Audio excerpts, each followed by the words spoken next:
As a constitutional law attorney, former senior legal advisor and personal counsel to President Donald J. Trump, Jenna Ellis believes in the rule of law and the importance of integrity in our elections. And she's ready to tackle the big cultural and legal issues facing America. This is the Jenna Ellis Show. Here is your host, Jenna Ellis. Hello, friends, and welcome to another episode of the Jenna Ellis Show. I'm Jenna Ellis, and the big news today is that Hunter Biden got a sweetheart deal from the DOJ. He has pled guilty, according to reports, and a letter submitted by US Attorney David Weiss to the district clerk's office in Delaware. The announcement was that his team had reached an agreement with Hunter Biden and his attorneys that will allow him to avoid jail time and participate in a diversion program, which is very interesting. We'll talk about that more. Under the terms of the agreement, Hunter Biden will plead guilty to 2 misdemeanor counts of failing to pay federal income taxes and will also accept pretrial diversion for a firearms violation. So we're going to break all of this down and why this came in the very same day as the announcement that Donald Trump's trial for his indictment has been set for August 14th. Is this a coincidence, or is this more potential political playing around in the news media and the court of public opinion instead of a court of law? Brett Tolman, who is a former U.S. attorney and a very good friend of mine, will join us in just a moment to break it all down.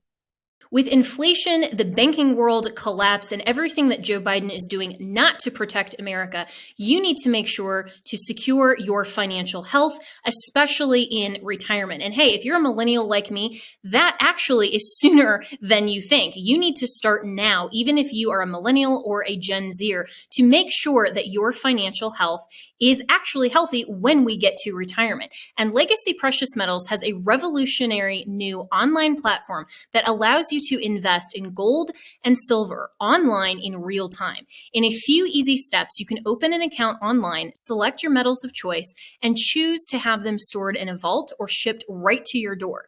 You'll have access to a dashboard where you can track your portfolio growth in real time anytime. You'll see transparent pricing on each coin and bar, and this puts you in complete control of your money. The platform is free to sign up for. Visit legacypminvestments.com and open your account and see this new investing platform for yourself. Gold hedges against inflation and against a volatile stock market. A truly diversified portfolio isn't just more stocks and bonds, but different asset classes. This brand new platform allows you to make investments in gold and silver, no matter how small or large, with just a few clicks. Visit legacypm.com to get started. You can download the free investor's guide, and you can also call Legacy PM Investments to talk to a portfolio expert to get expert answers to to customize your personal portfolio. So visit legacypminvestments.com to get started. Tell them that Jenna sent you. Joining me now is Brett Tolman, who is a former U.S. attorney and the executive director of Right on Crime. So, Brett, there's been a lot of back and forth today about what exactly Hunter Biden's sweetheart deal is and whether or not this is really just a pretense in the media for fairness because of the Trump indictment, so many things. So let's just start with the plea itself. How do you view this under typical DOJ standards? Because what I've seen, this really does seem like a sweetheart deal. Well, Jenna, thanks for having me on. I will say that I personally presented almost 1,000 firearms cases to the grand jury, and have prosecuted, hundreds of these. Many went all the way to trial. I am not aware, since these types of prosecutions began, I'm not aware of DOJ ever allowing a drug user in possession of a firearm a diversion. Not once. I'm not aware of a single instance. I'm also not aware, when you're dealing with millions of dollars, I'm not aware of an investigation that took so long and yet found that only roughly $100,000 was owed to the IRS government, and then charged misdemeanor. I mean, if it takes you that long to investigate, we're talking the movement of major amounts of money. We've already heard about possibly $10 million coming from the Ukraine. We've heard about shell corporations being set up. I doubt that any of that has been investigated. I think they were just delaying things and then came out with the misdemeanor charges, which is very rare. I authorized only a couple of those, and I've only seen a few of those in 25 years of being in the criminal justice system. So it wouldn't be so offensive if this is the way all of us might be treated by DOJ, but it is the way none of us are treated by DOJ except Hunter Biden. Well, and that is exactly the question that I think a lot of people are asking and should be asked to the DOJ attorney who signed off on this deal. And for those who aren't as aware of what diversion and pretrial diversion actually means, let's go through that because my experience, which was much more on the state level, in both prosecution and defense, diversion was typically used primarily for juvenile offenses. I mean, it was really rare that you would ever get this for an adult, and especially for something involving gun possession, or in this instance, brandishing a firearm, which pictures from his laptop show. And he's a noted drug user. I mean, there are even, as we've tweeted about today, there were even a list basically of the standard from justice itself that is still on the website that says, absent approval by the Office of the Deputy Attorney General, any pretrial diversion program created by a U.S. Attorney's Office shall exclude any individual who is, and then subsection 3 says, accused of an offense involving brandishing or use of a firearm or other deadly weapon. And then there are other exclusionary factors as well. And given the nature of the evidence here, it would seem to me that this particular offense, while it was pled down to mere possession, should have been charged higher and should have necessarily excluded Hunter Biden from a diversion program. Yeah, and even if there wasn't brandishing while committing a drug crime, which some of the evidence suggests, and DOJ has not been shy about prosecuting those in the past, they're called 924C cases. They're very serious. Even without that, so erase that. Let's just say it's the user in possession. That's typically never allowed to be diverted. And by diversion, what this means is, first of all, it gets rid of the felony. So he'll be charged, but then he will have 1 year where he has to behave and not do drugs. And then after that year, it comes off automatically. There is no expungement in the federal system. So this is even more unusual and rare because DOJ loves to make sure people get a felony. Now think about this, all of the conduct, and they don't want him to possess a firearm going forward, and he has to agree to that. Well, they could have made sure that Hunter Biden would be, restricted by simply charging and maintaining the firearm charge, but they're not. They're going to divert it and get rid of it. And the significance also is in the sentencing. The average individual who's charged for being a user in possession serves 39 months in federal prison. That's almost 4 years in federal prison that they serve, three and some few months. And I just find that astounding, since DOJ has prided itself on wanting to get rid of guns in the country and wanting to do, be tough on gun crime. And here they have an instance in which they are falling all over themselves and doing, legal and factual gymnastics to give a deal to somebody who might have been a true predator and truly deserving of a felony and years in federal prison. And Brett, you've also suggested in a Twitter feed as well that, and this whole thread, that the DOJ also typically will charge the highest offense that it can reasonably believe that it could prove at trial. And so this seems like, especially with all of the other things so far that they haven't even touched, to just have 2 misdemeanors and then this diversion on a possession charge really seems like this isn't following their standard protocols.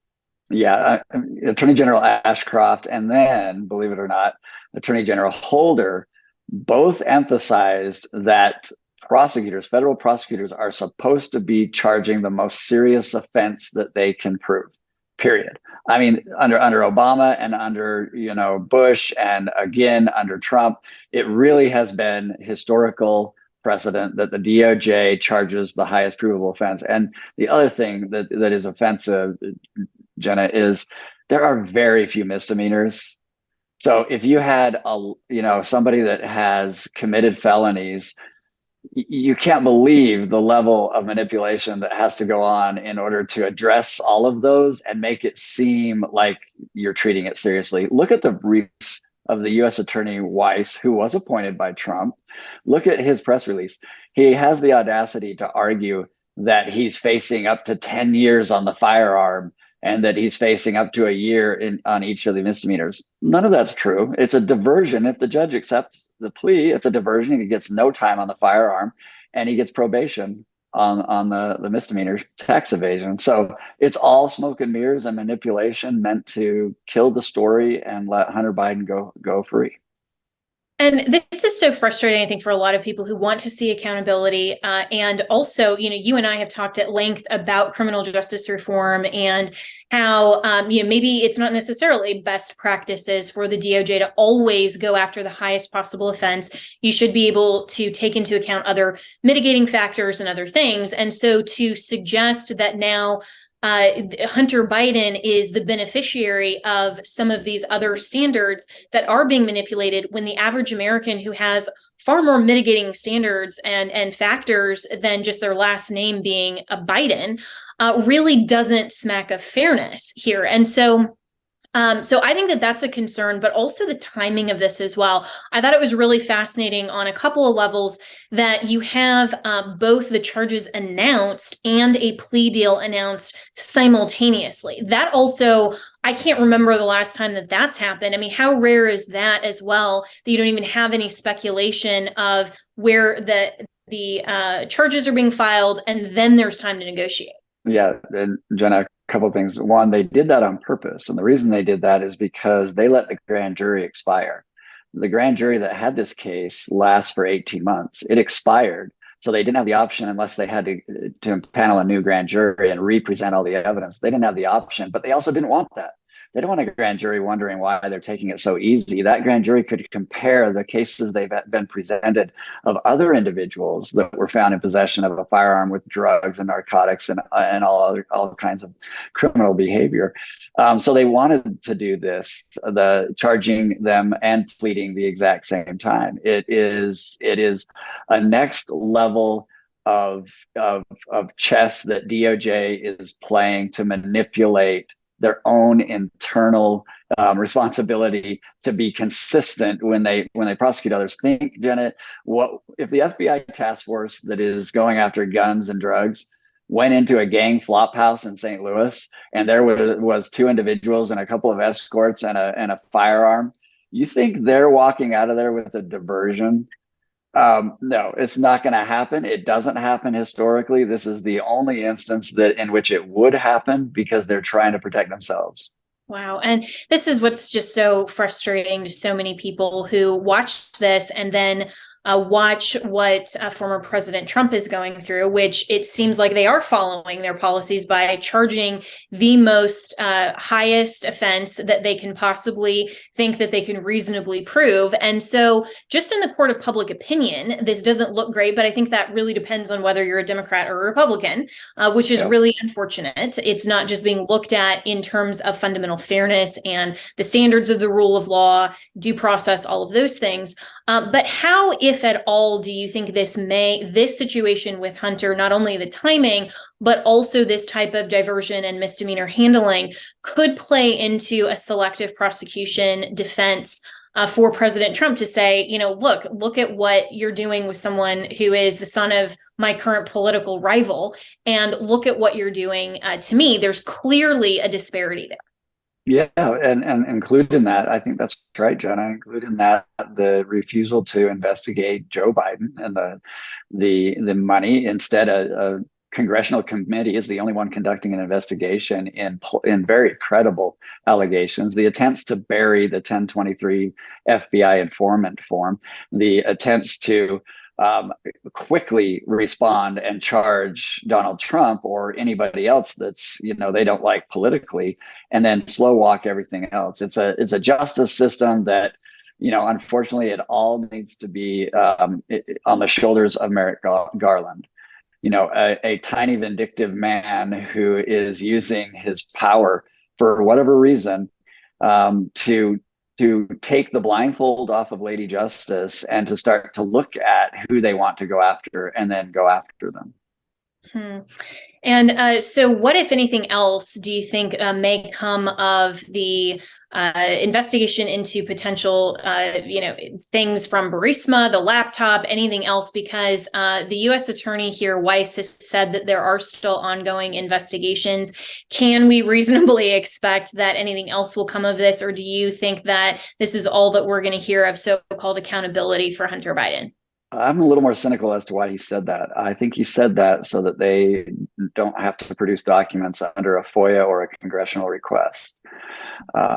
If there is something that they're investigating, I'd be shocked, because I don't think this Justice Department is capable of setting aside politics and investigating the president and his family, the shell corporations, and the millions of dollars that appear to be a pay-to-play scheme implemented by a very corrupt family. Wow, that's a great point. So where does Congress go from here, and what kind of oversight authority could they really implement legislatively to try to bring some accountability to a weaponized DOJ? Yeah, I think they're going to have to continue to force the DOJ and FBI to turn over documents. They're going to have to take the threat of the budget, denying funding. They have to seriously look at the potential for impeachment. The evidence here is so strong in contrast to the impeachment, efforts that they made against Trump, much stronger than it was even made against President Clinton. I mean, this kind of evidence, 15, 20 years ago would have been automatic impeachment and conviction in the Senate.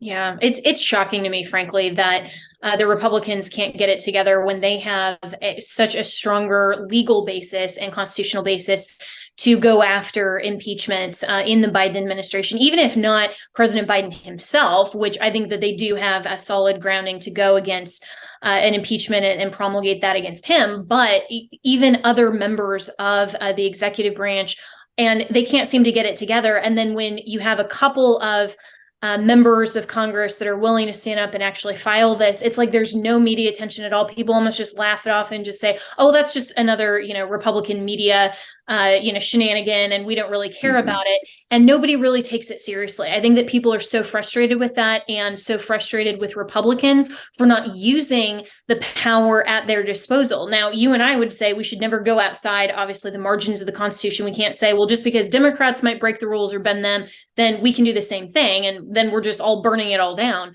But we are then backing off and saying, squeamishly, I think, that we're unwilling to use the power that is in our arsenal and is duly authorized to each of these branches to hold the coordinate branches accountable. And so, this is kind of a frustrating question, but I mean, do we have any hope that anything will change if we get a Republican back in the White House in 2024, whether his name is Donald Trump, Ron DeSantis, or someone else? Yeah, I do think it would change. I think that a lot can be done by executive order. I think cleaning house is a real possibility. I'm working with several transition teams on the possibility of reining in authority of the FBI and limiting their ability to surveil and go after U.S. citizens. There's a lot that can happen with a new president, and I do think whether it's DeSantis or Trump or Tim Scott or Vivek Ramaswamy, I think they all have an eye. Their eyes have been awakened to how bad it can be if we let our guard down like we have. And I think they will implement measures that will improve where we're at. Will it go far enough? I don't know. We'll see. But I know you and I will still be vocal. Absolutely. Yes. doesn't. Well, and any of these Republicans that are running would definitely be better than Joe Biden. And, frankly, so would RFK Jr. I'm really excited for Yes, him. true. And hey, True. Joe Exotic from prison would actually be better than Joe Biden, I think. So, hey, there are a few people that might vote for him out of my former home state of Colorado, and wouldn't that be wild? But Brett Tolman, really appreciate your time. Thanks so much for your analysis. Thanks, Jenna. Appreciate it. Thanks.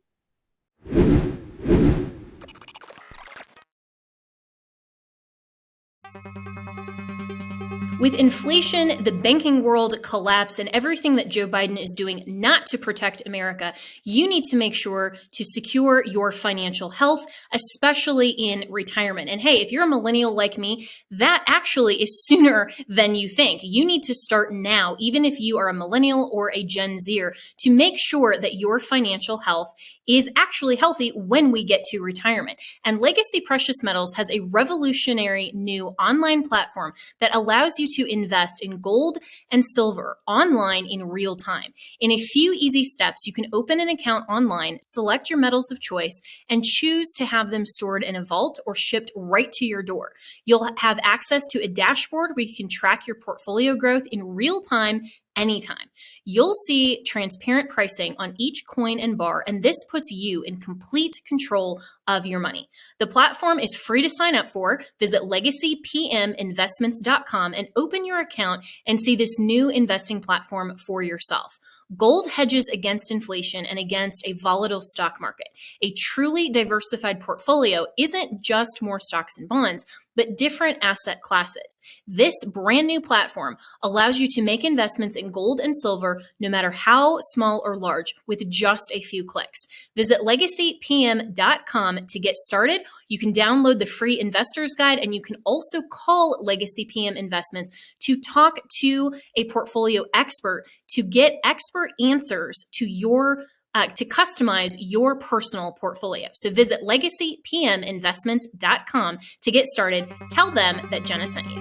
Have you ever picked up a towel set because it felt so soft in the store, but then when you leave and you go to use it, it's not really that absorbent? It's basically a towel that is leaving you out to dry.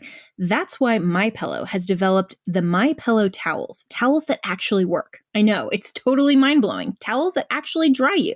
Their 6-piece towel set includes 2 bath towels, 2 hand towels, and 2 washcloths. They come in a variety of colors. I have the sage green and the white. I love them. And right now you can receive a 6-piece set for only $39.98 with promo code Jenna. That's JENNA. So go to mypillow.com right now and click on the radio listeners special. MyPillow products come with a 10-year warranty and have a 60-day money-back guarantee. So to receive this amazing offer on the 6-piece towel set of MyPillow towels, just go to mypillow.com, click on the radio listener special, and enter promo code Jenna, that's JENNA, or call 1-800-564-8475. That's mypillow.com, promo code Jenna.